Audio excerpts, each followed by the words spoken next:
Bienvenue. Dieu a besoin de personnel. Il a besoin d'hommes et de femmes, et même des enfants, qui sont prêts à travailler pour lui. Et le travail est pas dur.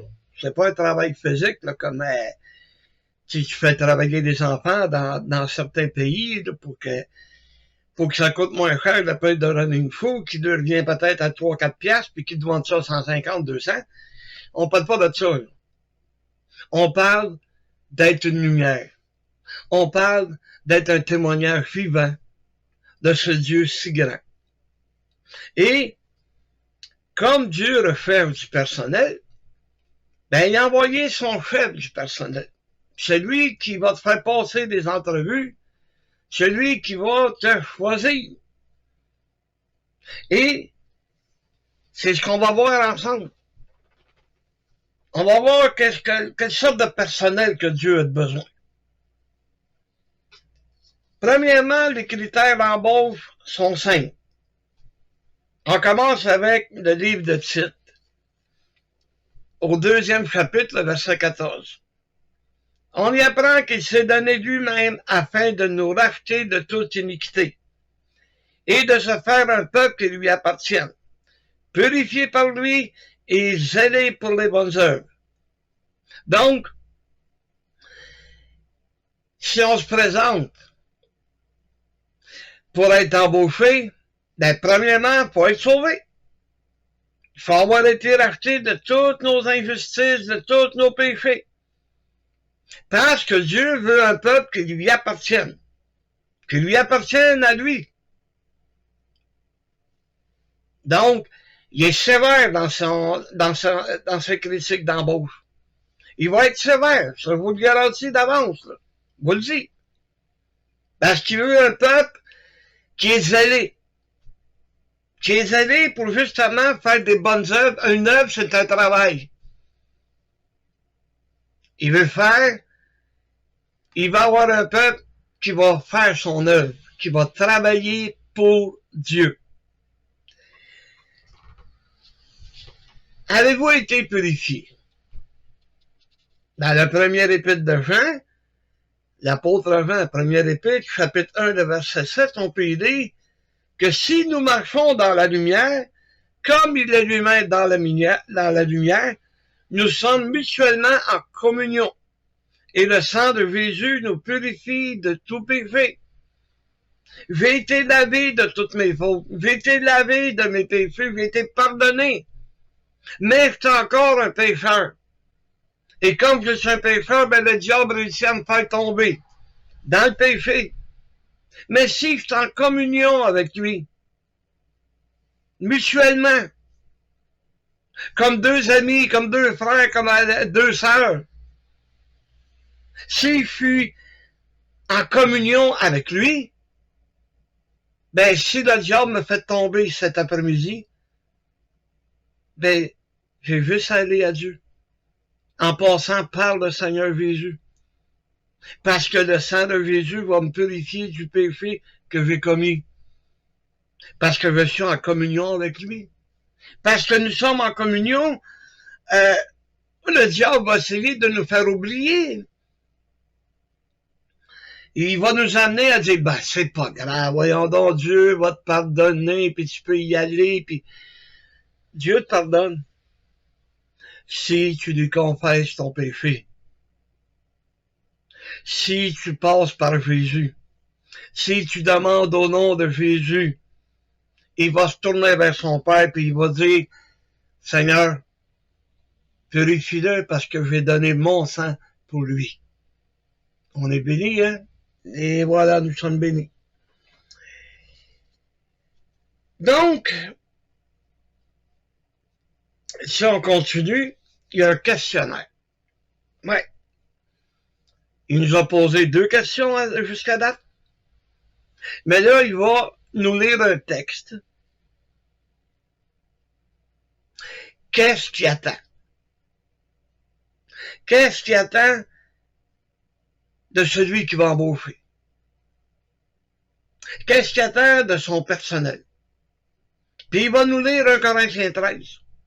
Donc on va y aller mot par mot, afin de savoir si on répond aux critères d'embauche, aux critères que le Seigneur va nous imposer. Vous pourrez lire à la maison 1 Corinthiens 13. Je vais me servir de chacun des mots et vous poser, vous apporter le questionnaire que vous devez répondre.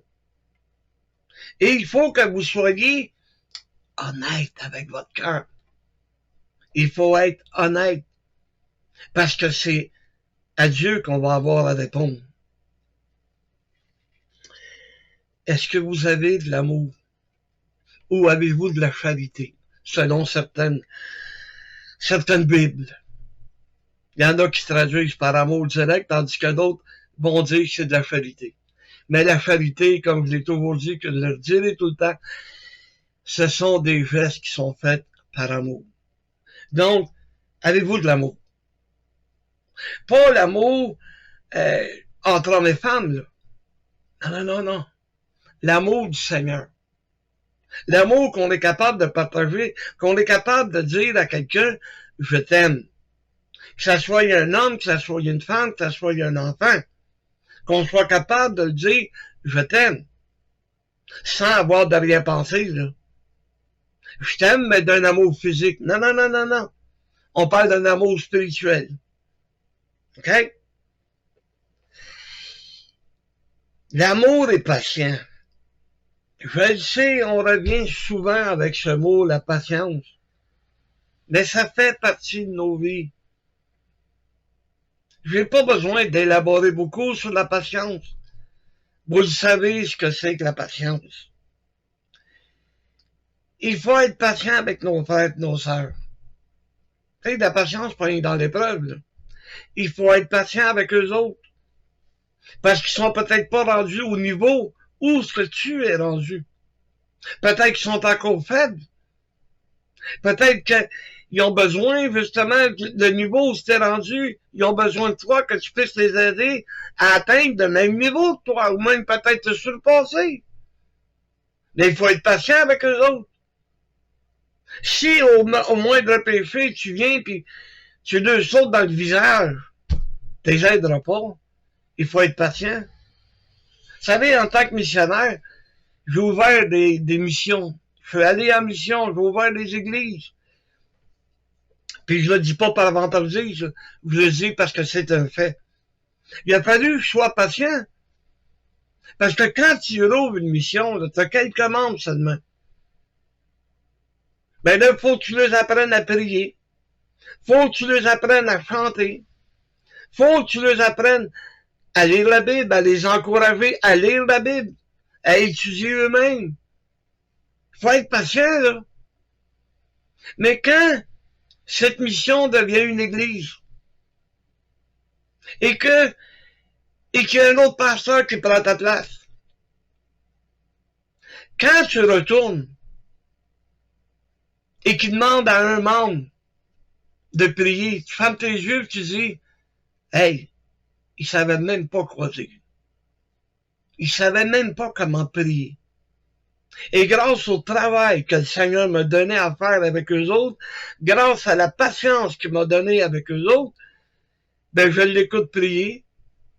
Là, je me ferme les yeux, je rouvre mes oreilles, je l'entends chanter. C'est merveilleux. J'ai une contribution personnelle parce que Dieu m'a donné la patience. Dans l'église, c'est pas pareil. Dans l'église, là, dans ma tête à moi, là, depuis le temps que t'es là, tu le sais. Fait que mets les dons en pratique. Mais dans une mission, là, regarde, à un moment donné, j'avais une gang de jeunes dans l'église. Et le plaisir, c'était d'aller dans le Vieux-Montréal, de s'asseoir à une table de taverne, puis de prendre une coupe de bière. À un moment donné, ils m'ont demandé, viens-tu avec nous autres? Je dis non. Et là, ils ont commencé à poser des questions. Et je leur ai expliqué. Moi, je veux plaire à Dieu. Je veux être un témoignage vivant. Donc, je m'abstiens de boisson. Parce que l'homme qui est à côté, c'est peut-être un ivrogne. Puis lui, il attend juste de voir comment on va réagir. Et parce que j'ai été patient, ben, ils ont arrêté d'aller dans le Vieux-Montréal. Il y en a même un qui avait des cheveux dans le milieu du dos. Hey, ça me fatiguait. Là. Parce que la Bible m'enseigne que l'homme ne peut pas avoir des cheveux longs. Ça me dérangeait, mais j'ai été patient. La personne en question, ben, avait fait un pari avec ses frères. Le premier qui se coupe les cheveux, il donne 100 pièces aux autres. Ben, la journée où il a décidé de se marier, ses frères lui ont dit, ben, tu peux te couper les cheveux, là. On va annuler la gageuse, tu te maries. Et j'ai été patient. Parce que ça aurait été facile de prendre une paire de ciseaux, puis, clic. Ça aurait été facile. Non. Marche pas de même. Va avec la patience que le Seigneur te donne et va accomplir l'œuvre de Dieu. L'œuvre qu'il a placée devant toi. Est-ce que vous êtes plein de bonté, mon frère? Que vous autres, là, la bonté, ça vous sort par les oreilles.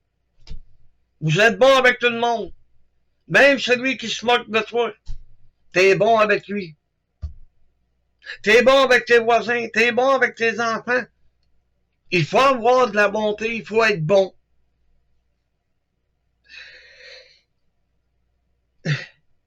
Es-tu envieux? Parce que l'amour n'est point envieux, nous dit le texte de 1 Corinthiens 13. L'amour n'envie pas les autres, là. J'ai rien à envier à personne. Il est plus beau que moi, mais gloire à Dieu. Il est plus fin, mais gloire à Dieu. Il prêche mieux que moi, mais gloire à Dieu. Ben, regarde, lui, il est plus riche que moi. Bon, ben, il n'y a pas de problème. Moi, je me contente parce que Dieu dit qu'il va pouvoir à tous mes besoins. Fait que tu peux bien dire que si tu veux, ça me dérange pas partout. Je suis bien content pour toi. Il y en a qui ont leur retraite, qui ont pris leur retraite, qui ont un bon fonds de pension. Moi, j'en ai pas.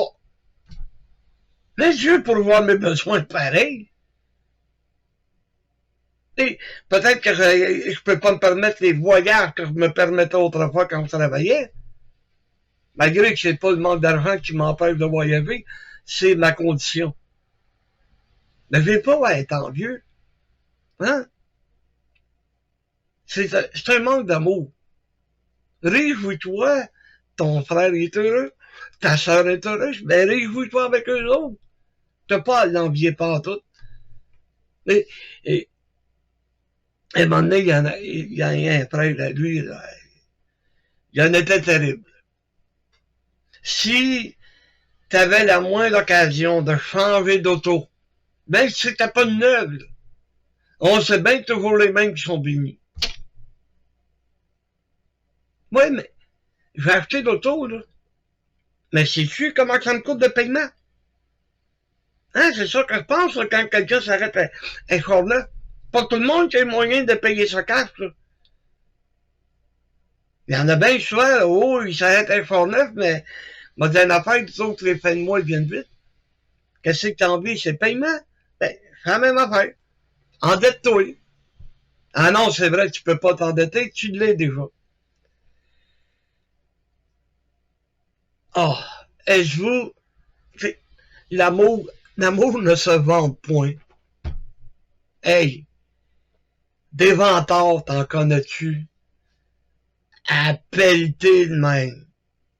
Ils font tout pour se vanter. Ils sont meilleurs que les autres. Ils sont plus smart que les autres. Ils savent tout, ils connaissent tout. Pourtant, il faut que tu répondes. Tu répondes à Dieu. Là. Le cratère d'embauche qui dit, il faut pas que tu te vantes. Là. Parce que si tu te vantes, tu donnes pas gloire à Dieu. Ah, ben, j'ai fait ci, ah, ben, j'ai fait ça. Euh, j'ai donné ci, j'ai donné ça. Ben, tant mieux, gardez pour toi. Si tu l'as fait dans le but de, regarde comment je suis fin, moi, hein? Non, t'as déjà ta récompense. Tu sais, des œuvres que tu vas faire, là, fais-les dans le secret. Et tu vas être béni. Beaucoup plus que tu penses. Êtes-vous orgueilleux? Ben là, je pense que chacun, on a une dose d'orgueil. Il y en a qui en ont pas. Qui n'ont pas d'orgueil pour eux. Mais il y en a d'autres qui en ont trop. Tu sais, au lieu d'avoir de l'orgueil, tu devrais avoir de la fierté. Être fier. Fier de ce que tu as accompli. Fier d'avoir aidé quelqu'un. Fier d'avoir des bons enfants. Ça, là, tu devrais être fier. Mais orgueilleux. L'apôtre Paul dit, hey, il y a un ange du diable qui m'a été imposé, puis qui arrête pas de me souffleter, comme s'il nous donnait un soufflet, une tape sur le nez, pour nous insulter. Ben, ça, c'est pour m'empêcher de me prendre pour un autre, parce que tu es obligé de dire, j'ai besoin de Dieu, j'ai besoin de sa puissance, n'est-ce pas? Êtes-vous malhonnête? Un chrétien malhonnête? Ça regarde pas bien. Ça regarde vraiment pas bien. Dieu nous demande d'être honnête. J'ai été avec mes petits-fils.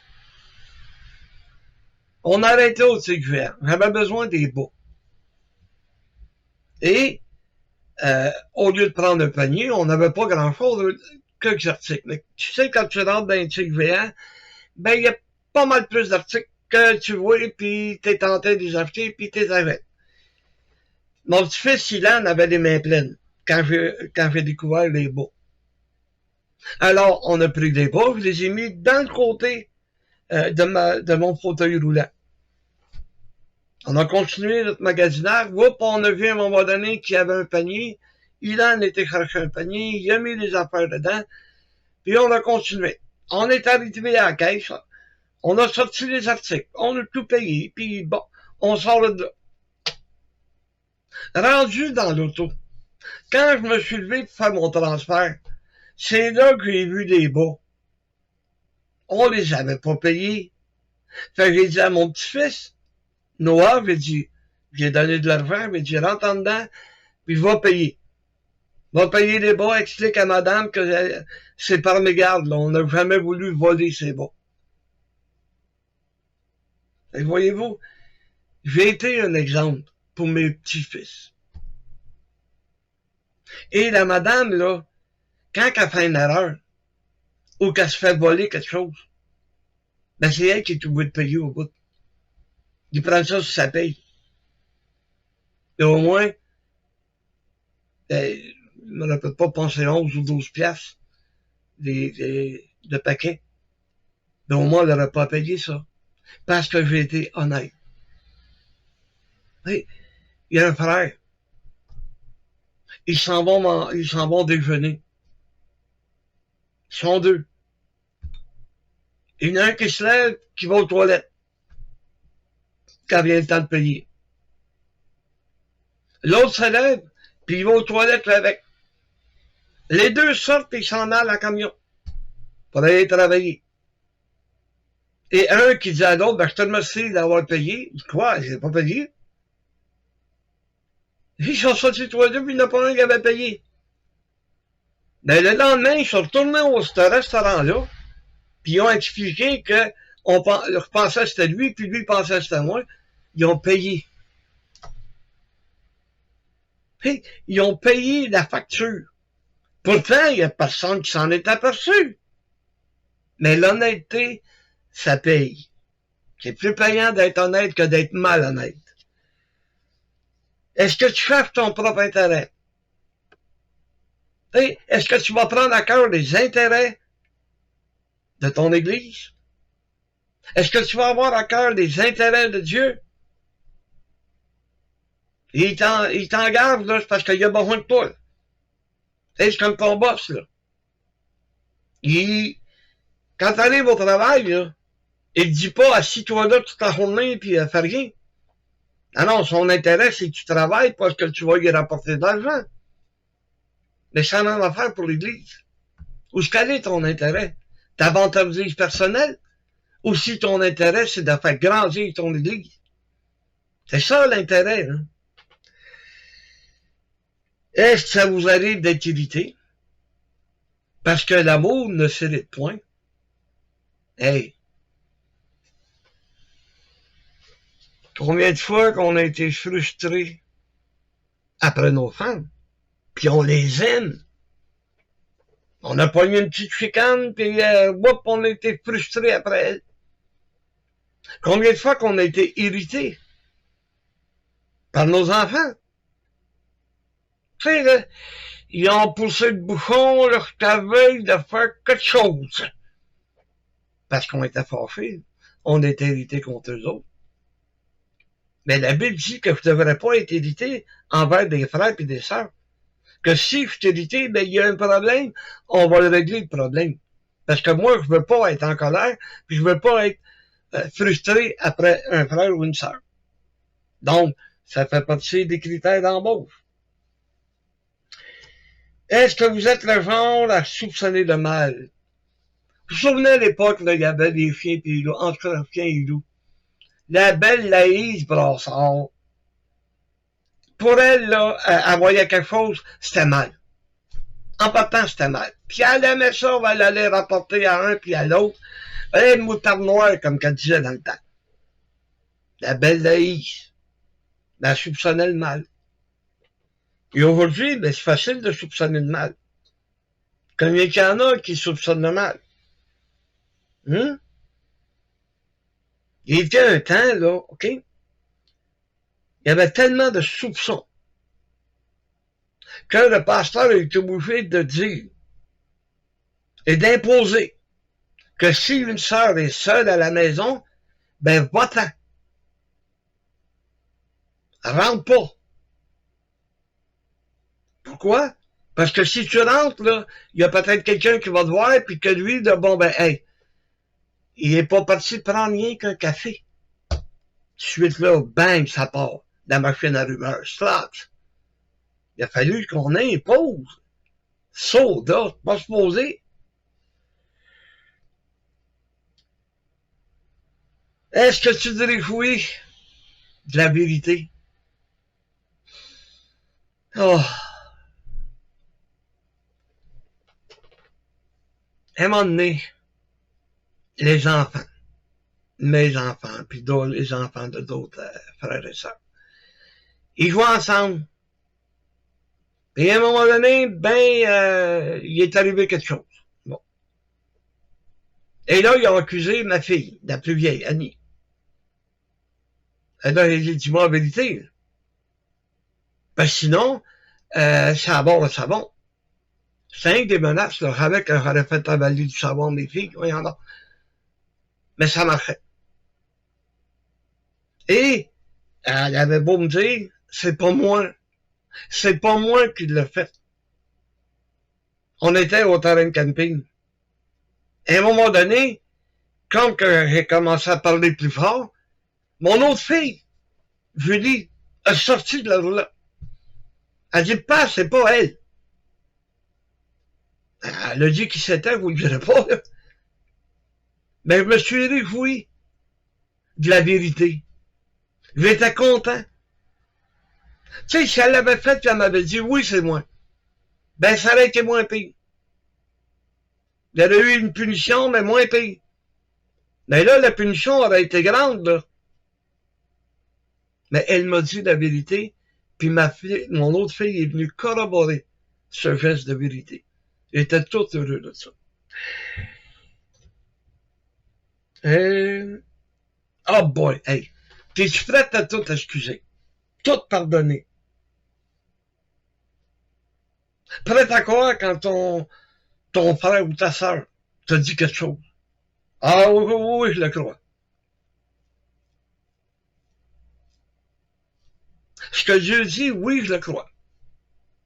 Et ce que Dieu me dit, c'est que, regarde, il faut que tu pardonnes. Oui, mais soda, c'est pas évident de pardonner. Il y a des fois, tu aimerais mieux essayer de te venger toi-même. Mais non, dans le critère d'embauche, là, il faut que tu sois prête à tout excuser parce que l'amour excuse tout, croit tout et supporte tout. Ça, c'est de l'amour. Ou c'est mieux de la charité. Être prête à tout pardonner, à tout supporter. Tu sais, il y a des fois là, que j'ai de la misère à lui supporter, lui. Je te dis que je réglerais son compte, lui. Ou elle. Ah non, faut que tu supportes. En attendant que Dieu change cette personne. Ou que Dieu te change pour que tu sois prêt à accepter cette personne-là. Vous savez, de qu'est-ce qui est le plus dur?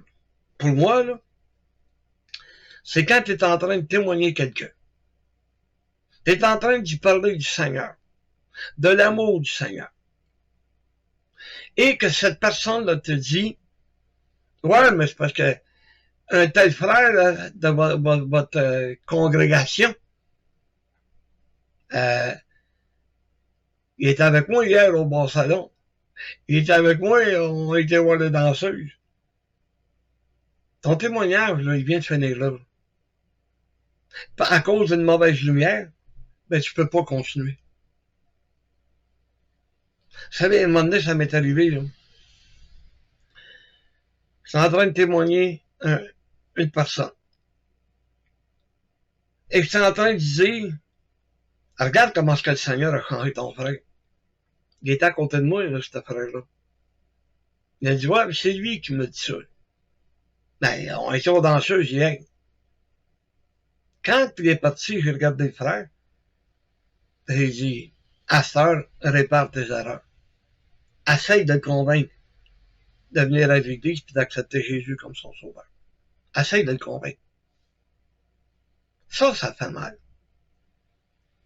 Tu t'efforces d'être un témoignage vivant, puis il y en a un qui vient te scraper ça. Pow! Par son mauvais exemple. Êtes-vous colérique ou rancunier? C'est les deux, l'amour n'est pas élan à la colère. Il n'est pas rancunier, il t'en veut pas à personne.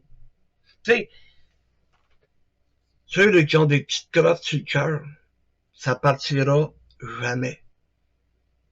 Tant aussi longtemps que tu ne demanderas pas à Dieu de t'aider à ce sujet-là, tu vas avoir des problèmes. La colère, la Bible nous dit, couchez-vous pas sur votre colère. Et en rancunier, ben garde rien sur ton cœur. C'est pas bon. C'est pas bon d'avoir des petits, excusez-moi, des petits débites sur ton cœur. Si vous avez répondu honnêtement à ce critère d'embauche, et que votre cœur vous a donné des réponses négatives, vous avez le droit de signer que il vous manquait ça, il vous manquait celui-là. Celui-là, ben, sur 10, je me dirais que j'en ai rien que 2. Faites un examen de conscience. Est-ce que Jésus est prêt à t'embaucher? Lui, il est prêt à t'embaucher puis à effacer toutes tes fautes. Mais toi, est-ce que tu vas être prêt à faire la volonté de Dieu? Prêt à travailler puis offrir le meilleur de toi-même? Hein? C'est, le salaire, là, on n'en a pas parlé. Mais le salaire, c'est au-delà de qu'est-ce que tu peux gagner. Le double, le triple, le quadruple, le centuple même. Parce qu'il dit tout ce que tu fais, tu te le rends au centuple. Ben, trouve-moi un employeur qui va te rendre au centuple. Hein? Ils sont rares, il n'y en a pas beaucoup. Mais, Si t'es pas les critères, ben il y a une formation qui se donne. Ouais. Il y a une formation que tu peux suivre. Le jeudi soir à 7h, puis le dimanche à 10h30. Tu peux suivre la formation qui va t'apprendre, qui va te montrer à être prêt. Vous savez, quand tu commences un nouveau travail,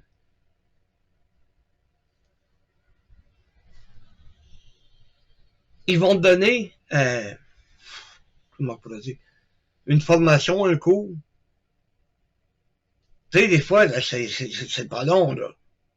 Tu sais, visser des panneaux, puis il va te montrer comment faire. Mais il y a d'autres emplois, si tu t'en vas faire de la soudure, bon, ben, je n'étais pas soudeur, moi. Mais ils m'ont appris, ils m'ont donné une formation pour que je sois capable de faire de prendre un morceau de métal, de prendre la machine à souder et de faire ce qu'on appelle des tacs pour que ça tienne. Puis après ça, un vrai soudeur vient, puis là, il va souder le morceau. Mais on me l'a appris. On m'a appris comment lire un plan. Mais j'ai suivi une formation pour ça.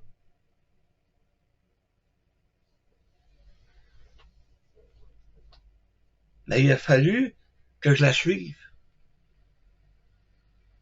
Et plus je le faisais, meilleur j'étais. Il y en a beaucoup, là. Mon petit-fils a déjà travaillé une place où il faisait aller un peu partout pour qu'il apprenne tout ce qu'il avait à faire.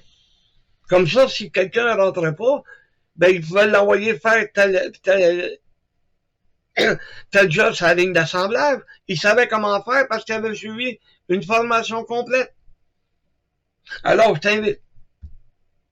t'invite, là, soit à l'église, soit devant l'ordinateur. Suis la formation du Seigneur et tu vas devenir un bon disciple. Tu vas devenir un bon employé. Un employé pour lequel Dieu va être fier. C'est la grâce que je vous souhaite. Que Dieu nous bénisse.